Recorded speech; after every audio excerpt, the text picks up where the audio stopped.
Yo, what's good YouTube, man? It's Gary with Dallas Fan TV, man. Back after another video. Like the content of this video, go and smash that like button. Like the content of this channel, go ahead and subscribe, man. Look, so some Ravens news today that was kind of out of left field, man. The Ravens and Rashad Bateman agreed to a 3-year contract extension that's going to keep him on the Ravens to at least 2026. All right. So yesterday did the video about whether or not Rashad Bateman will be traded. Just for today, for him to get a contract extension, right? Crazy how fast things can change, right? All right, now, obviously there's two sides to the story, right? There's Rashad Bateman's side, there's the Ravens side. Now, from Rashad Bateman's perspective, right, I think this still makes a lot of sense for him just because, you know, he's been injured a lot. He hasn't been able to show full potential. His agent probably had a feeling the Ravens weren't going to pick up the 5th-year option. So why not lock up and take the money now, right? Because, I mean, you know, if you perform the next year or two, another contract could be on the way, right? So it makes sense for them to lock up the money now, especially given his injury history and things like that, right? So from Rashad Bateman's point of view, it makes sense, right? Now, interestingly enough, from the Ravens' point of view, I think this deal also makes a lot of sense as well, right? What I talked about yesterday in yesterday's video was the fact that trading Rashad Bateman really made no sense for the Ravens because his trade value isn't all that high, right? If they were to trade Rashad Bateman, they'll probably get a day 3 kind of pick, so rounds 4 through 7. That probably doesn't do anything for the Ravens in this upcoming year, right? More than likely, that guy ain't going to be an impact player that's going to replace what Rashad Bateman potentially could have given to the Ravens, all right? So instead of being hasty, sending him out there for really nothing when his value is at the lowest, you sign him on a deal. Right now, the official numbers haven't been released, right? If you follow, I believe his name is, I know his name, his first name is Spencer. I think his last name is like Schultz or something like that. But Ravens for Dummies is his Twitter handle. If you follow him on Twitter, he said the deal he heard was 3 years, $15 million. Now, if that's the case, that's really cheap. Because I think the 5th-year option for a receiver is almost $13 million for one season for where Rashad Bateman was slotted at. So the Ravens are going to get that. Over 3 years, $15 million over 3 years. That's a really, really cheap deal. Now, say if Bateman actually performs well, the contract's going to look great. All right. So for me, this deal makes a lot of sense for both sides. Bateman gets security. He gets to lock up a deal where, you know, now he can play freely, right? It ain't a contract year, right? He doesn't have to put extra pressure on himself about that. He can kind of just play his game and be who he is, right? From the Ravens' perspective, they get they lock up the wide receiver. They have a running mate next to Zay Flowers. And on top of that, this changes nothing about what's going to happen on Thursday night or on to the weekend, right? The Ravens, either the first round or second round, in my opinion, must take a wide receiver, right? So signing Rashad Bateman, to me, locks in that you're going to have 2 starting caliber receivers. Now let's get a 3rd guy in there, right? But my whole point yesterday's video was Nelson Agholor being your 4th receiver is something that I really, really love. Nelson Agholor being your number 3 guy, I'm a little bit more iffy on. So the Ravens receiving core, if they can shape up to be Zay Flowers, Bateman, rookie, Nelson Agholor, you know, Tylan Wallace as your returner, whoever, and Deontay Hardy's going to be your returner, actually. But maybe Tylan Wallace does punt returns, Deontay Hardy does kick returns. Maybe that's how they work it out. I'm fine with that, right? So getting Rashad Bateman, having him on the team for at least next year was always, to me, the smartest thing to do. Now the Ravens are going to have him on this team even beyond that. So the whole trade Bateman talk, I'm glad that we don't have to really deal with that anymore for right now. I'm glad that that's out the way because, honestly, for where the Ravens were, it just didn't make sense to do that.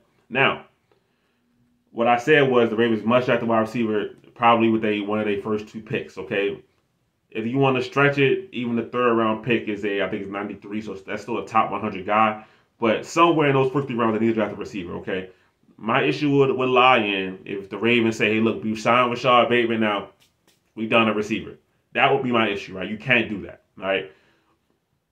The goal is to have a nice stock wide receiver room, you know, for injuries, for versatility, for, you know, just for more guys that can make a play, all right? So for the Ravens, this doesn't really change draft plans, but I'm glad that Rashad Bateman was able to get a contract, okay? So, and if the contract really is that 3 years, $15 million, that just shows that, you know, Bateman wanted to lock it up for security, like I said earlier, and that, you know, Eric DeCosta made a a fantastic deal here, all right? Because if this works out and Rashad Bateman hits big and shows the potential that, at least that what I've seen on the film, it could be a good thing, right? So now the next thing for Rashad Bateman is locking in with Lamar Jackson, getting the chemistry right, getting the timing right, and also I hope that this means this year now that he's on a receiver that's been paid, a guy that the Ravens see in their future plans, that the role that they have for him actually makes sense for his skill set.